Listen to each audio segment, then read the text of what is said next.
नमस्कार. श्री स्वामी समर्थ. बुधवार 30 एप्रिलला आहे अक्षय तृतीया. 3.5 शुभ मुहूर्तापैकी एक. हिंदू धर्मामध्ये अक्षय तृतीयेला विशेष महत्त्व आहे. अक्षय तृतीये दिवशी कोणत्या गोष्टी कराव्यात, कोणत्या गोष्टी या दिवशी करू नयेत, आपल्या घरामध्ये सुख समृद्धी येण्यासाठी अक्षय तृतीये दिवशी कोणत्या गोष्टी आवर्जून केल्या पाहिजेत, म्हणजे आपल्या घरातल्यांची प्रगती होते, घरामध्ये देवी लक्ष्मीचे आगमन होते. हिंदू धर्मामध्ये प्रत्येक सणाला विशेष महत्त्व आहे. प्रत्येक सण हा फक्त धार्मिक किंवा सांस्कृतिकदृष्ट्या महत्त्वाचा नसून वैज्ञानिकदृष्ट्या आणि आरोग्याच्या दृष्टीने खूप महत्त्वाचे मानले जातात. अक्षय तृतीया हा दिवस 3.5 शुभ मुहूर्तापैकी एक आहे. अक्षय या नावाप्रमाणे कधीही क्षय न पावणारी. या दिवशी कोणतेही कार्य केले तर अक्षय टिकते. जप, ध्यान, दान, धर्म केल्यास त्याचे पुण्य अक्षय टिकते, ते कधीही संपत नाही. अक्षय तृतीये दिवशी परशुराम जयंती आणि बसवेश्वर जयंती देखील असते.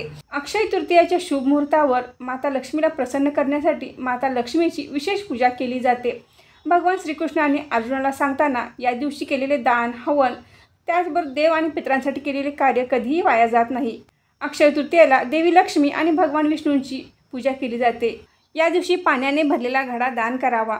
उन्हापासून बचाव करण्यासाठी छत्री, जोडे म्हणजे चपला दान कराव्यात.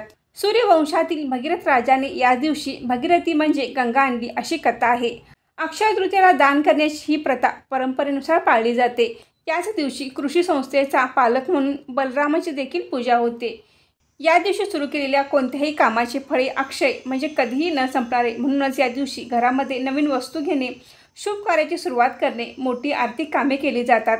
अक्षय तृतीया हा दिवस 3.5 शुभ मुहूर्तापैकी एक आहे. या दिवशी त्रेतायुगालाही प्रारंभ झाला होता. अक्षय तृतीयाचा शुभ मुहूर्त हा तृतीया तिथी ही 29 एप्रिलला सायंकाळी 5:31 प्रारंभ होईल आणि दुसऱ्या दिवशी 30 एप्रिलला बुधवारी दुपारी 2:12 तृतीया तिथी संपेल. तर 30 एप्रिलला अक्षय तृतीया हा सण साजरा केला जाईल. पहाटे 5:54 ते दुपारी 12:24 आपण कोणतेही शुभ कार्य करू शकतात. अक्षय कलशाची स्थापना देखील आपण या शुभ मुहूर्तावर करायची आहे. त्याचबरोबर देवी लक्ष्मी आणि भगवान विष्णूंची ही पूजा आपण या शुभ मुहूर्तावर करायची आहे. अक्षय तृतीयाच्या या शुभ मुहूर्तावर आपण दान, धर्म, जप अशा सेवाही आपण करू शकता. या दिवशी केले दान, हवन, जप ह्या गोष्टी अक्षय पुण्य देणाऱ्या असतात. त्यामुळे या दिवशी केलेल्या दानाचे, हवनाचे पुण्य अक्षय मिळते. अक्षय तृतीयाच्या शुभ मुहूर्तावर सोने, चांदी, वाहने अशा मौल्यवान वस्तूंची खरेदी केली जाते. त्याचबरोबर नवीन व्यवसायाची सुरुवात केली जाते. अक्षय तृतीयाच्या शुभ मुहूर्तावर दान केल्याने सुख समृद्धी येते. अन्न, वस्त्र, पाणी दान केल्याने अक्षय फळाची प्राप्ती होते.